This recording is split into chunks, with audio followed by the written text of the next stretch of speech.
Good afternoon, guys. Ayan, kakaligo lang ni Baby. Ayan, oh. Kaka-breastfeeding lang ni Baby ko. Ayan, tulog ulit kasi presko. Ayan, oh. Kakaligo lang yan. So, ayan.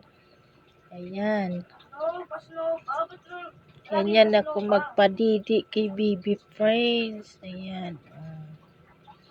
Ito ang aming daily routine, breastfeeding kay Baby, paligo kay Baby, harot-harotin si Baby, kausapin si Baby. Ayan ang routine ko sa araw-araw. Ayan guys, iba talaga itsura ng Baby pag breastfeeding. Yung hindi mo binili yung gatas, talagang sa nanay ang padidi, iba talaga ang lusog. O, ayan, pirausog.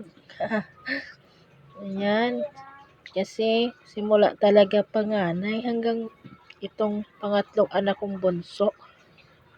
Pure breastfeeding talaga.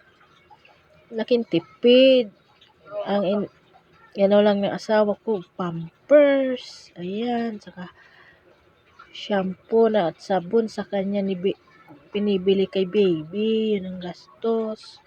O, diba? Laking tipid pag hindi ka bumibili ng gatas para sa Baby. Pasalamat talaga ako dahil isa ako sa pinalad na makapagpa-breastfeed sa Baby na, diba? Mapalad tayo.